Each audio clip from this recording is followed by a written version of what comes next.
5 நிமிஷம் கூட மனம் விட்டு பேசுறது கிடையாது. அதற்கான காரணம் என்ன? அந்த பேசாதன் காரணத்தினால் தான் பல குடும்பங்கள் இன்றைக்கு பல கூறுகளாக பிரிந்து கிடக்கின்றன. நபிகள் நாயகம் எவ்வளவு வேலைகளில் ஈடுபட்டிருந்தாலும் வீட்டுக்கு வந்தார்கள் என்று சொன்னால் அன்னை ஆயிஷா இடத்துல அதற்கென்று நேரம் ஒதுக்குவாங்க. ஒரு 10 நிமிஷமாவது ஒதுக்குவாங்க.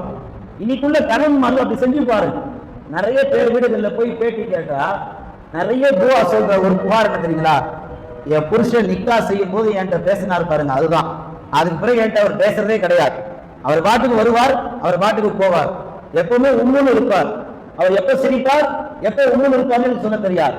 அவர் என்னால புரிஞ்சிக்கவே முடியாது என்று இன்றைய மனைவிமார்கள் சொல்லும் அளவுக்கு தான் இன்றைய குடும்பங்களுடைய நிலைப்பாடுகள் மோசமாக இருக்கிறது.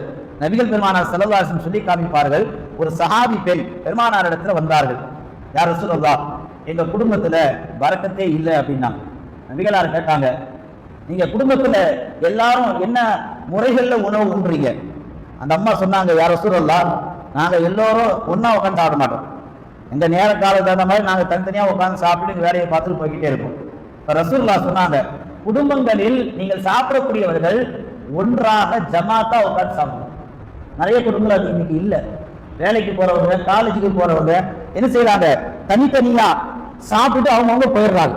3 வேளை சாப்பாடு, குறைந்தபட்சம் ஒரு வேளை சாப்பாடாவது, ஒரு வேளை சாப்பாடாவது ஒரு குடும்பம் ஜமாத்தாக உட்கார்ந்து சாப்பிடுகிற பொழுதுதான் யதுல்லாஹி ஜமாஅத்துன், அல்லாஹ்வுடைய உதவி ஒரு ஜமாத்தின் மீது இருப்பதாக பெருமானார் சொன்னார்கள் அல்லவா, அந்த உதவி அந்த குடும்பத்தின் மீது இறங்கும்.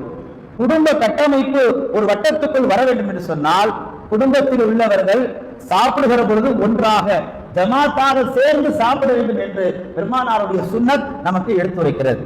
ஹதீசுகள்ல நிறைய விஷயம் இருக்கு.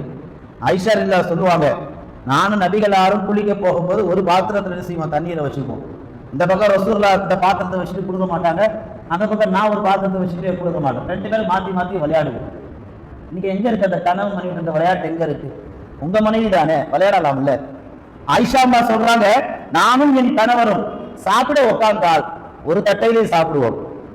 ஒரு தட்டையில் இருக்கக்கூடிய இறைச்சியை ஒரு பக்கம் நபிகளார் கடிப்பார்கள், மறுபக்கம் நான் கடிப்பேன். ஹதீஸ்ல வரக்கூடிய செய்தி. இந்த ஒரு தட்டையில் சாப்பிடுகிற பொழுது ஒரு பக்கம் இறைச்சி ரசூலுல்லாஹ், மறுபக்கம் ஆயிஷா கடிக்கிற பொழுது அந்த முஹப்பத் அதிகமாகுகிறது, ஒருவருக்கு ஒருவர் புரிதல் அதிகமாகிறது.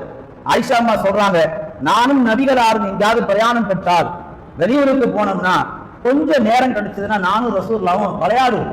கிரவுண்ட் என்ன செய்வோம், ஓட்டப்பந்தயம் விளையாடுவோம். ரசூலுல்லாஹ் முன்னாடி ஓடுவாங்க, நானும் ரசூலுல்லாஹ் கூட ஓடுவேன்.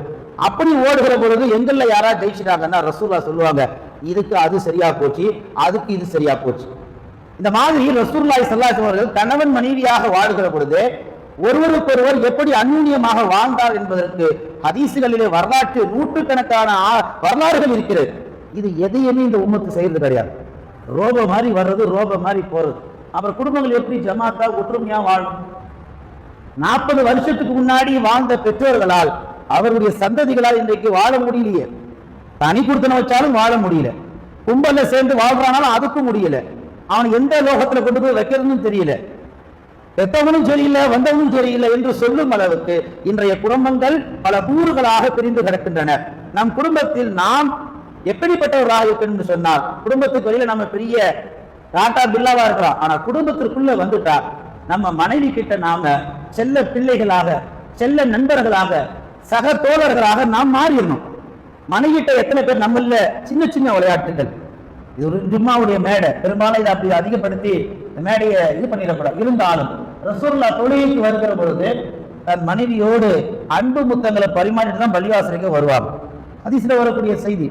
சின்ன சின்ன விளையாட்டுகள் நாம குடும்பத்துக்குள்ள நம் மனைவி கிட்டையோ, நம் பெற்றோர்கள் கிட்டையோ, குடும்ப உறுப்பினர்கள் கிட்டையோ நாம் அப்படி விளையாடுகிற பொழுதுதான் இதுதான் ஒரு அற்புதமான குடும்ப கட்டமைப்புக்கு அடித்தளம்.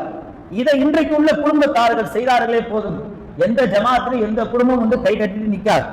ஹதீஸின் பிரகாரம் வாழ வேண்டிய இஸ்லாமிய சமூகம் வாழ தவறியதால் இன்றைக்கு தங்களுடைய குடும்ப கௌரவம் எல்லாம் சந்தி சிரிக்கிற அளவுக்கு நடுத்தரவில் வந்து விட்டது.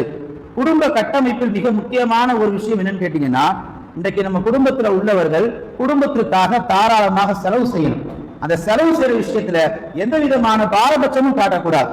அதே போல இல்லற வாழ்க்கையிலும் கூட தன் மனைவியோடு சகஜமாக ஒரு கணவன் இருக்க வேண்டும். பெரும்பாலான இல்லற வாழ்க்கை எல்லா நாளும் ஒரே நாளா போகாது. எல்லா நாளும் ஒரே நாளா போகாது கனவு.